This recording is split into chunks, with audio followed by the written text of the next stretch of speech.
নরম তুলতুলে রসালো মালপোয়া খেতে কার না ভালো লাগে বলুন তো? আমার তো ভীষণই ভালো লাগে। তাই যখনই মন চায় তখনই বানিয়ে ফেলি। আজ ভাবলাম এরকম নরম তুলতুলে রসালো মালপোয়ার রেসিপি আপনাদের সাথে শেয়ার করা যাক। আর আমি কিভাবে এই মালপোয়াটা বানাই আপনারাও দেখে নিন। আর বাড়িতে যখনই মন চাবে তখনই এরকম মালপোয়া বানিয়ে খেয়ে নেবেন। মালপোয়ার জন্য প্রথমেই একটা বাটির মধ্যে আমি ১ কাপ ময়দা চালনি করে নেব। খুব ভালো করে চালনি করে নিতে হবে যাতে ময়দার মধ্যে একটু দানা দানা ভাব না থাকে। আর এই ১ কাপ ময়দার মধ্যে আমি হাফ কাপ চালের গুঁড়ো দিয়ে দিলাম। চালের গুঁড়ো দিয়ে শুকনো উপকরণগুলো একটু নাড়াচাড়া করে মিশিয়ে নিচ্ছি। আর এর মধ্যে আমি দিয়ে দিচ্ছি নারকেল কোড়ানো ২ চামচ। এরপর আমি এর মধ্যে দিয়ে দেবো একটু কাজু কুচি করে রেখেছি, তার সাথে একটু কুচি করে রাখা কিশমিশ। আর দিয়ে দিচ্ছি একটু মৌরি। আবারও চামচ দিয়ে সব কিছু একসাথে মিশিয়ে নেব। আর এর মধ্যে দিয়ে দেব অল্প অল্প করে উষ্ণ গরম দুধ। প্রথমে আমি ১ কাপ দুধ দিয়ে মিশিয়ে দেখব যে কতটা লাগতে পারে। মেশানো আমার প্রায় হয়ে গেল। আর দেখুন একটু আঁটো আঁটো হয়ে গেছে। এরপর আমি আরও ১ কাপ দুধ নিয়েছি। এখান থেকে হাফ কাপ দুধ প্রথমে আমি মিশিয়ে দেখব যে মিশ্রণটা ঠিক কেমন হচ্ছে। এই দেখুন আমি মিশিয়ে দিচ্ছি। আর হাফ কাপ দুধ মানে ১.৫ কাপ দুধেই হয়ে যাবে।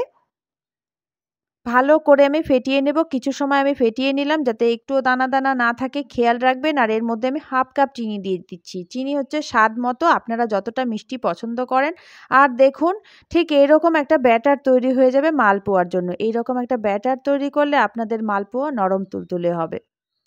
আমি একটা প্যান গরম করে তেল দিয়ে দিলাম।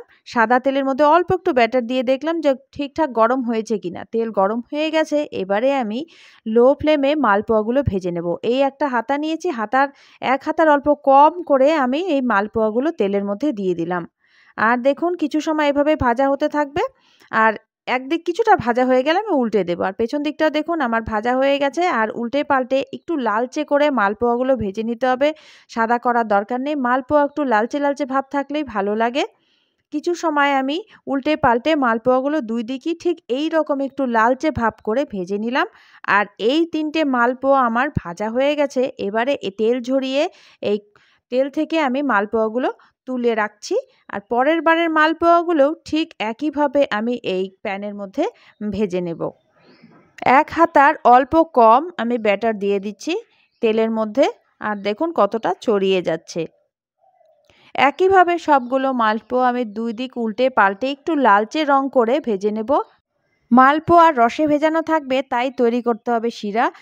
হাফ কাপ চিনি দিয়ে দিলাম। আর তার সাথে আমি ১ কাপ জল দিয়ে শিরা তৈরি করে নেব। আর ৪টে এলাচ একটু থেতো করে নিয়েছি, মুখগুলো খুলে আমি এই শিরার মধ্যে মানে জলের মধ্যে দিয়ে দিচ্ছি। এতে করে শিরার মধ্যে সুন্দর এলাচের গন্ধ চলে আসবে। আর দেখুন বলক উঠে গেছে, চিনিটাও ভালোভাবে গলে গেছে। এই শিরা বেশি ঘন করার দরকার নেই। একটু চটচটে ভাব চলে আসলেই শিরা নামিয়ে নিতে হবে। আর দেখুন চটচটে ভাবও চলে এসছে। আমি এবারে গ্যাস অফ করে দেব। আর এদিকে মালপোয়া তো আমি সব আগেই ভেজে নিয়েছি। ভেজে রাখা মালপোয়াগুলো এখনও হালকা গরম আছে, শিরার মধ্যে ভিজিয়ে রাখবো। তবে ২ দিকই উল্টে পাল্টে মালপোয়াগুলোকে আমি শিরার মধ্যে ভিজিয়ে নিচ্ছি। ৪-৫ মিনিট ভিজিয়ে রাখবো, এতে করে মালপোয়ার মধ্যে রসটা ভালোভাবে মিশে যাবে। আর এই দেখুন মালপোয়াগুলো আমার হয়ে গেছে। এবারে আমি নামিয়ে নিচ্ছি কড়াই থেকে।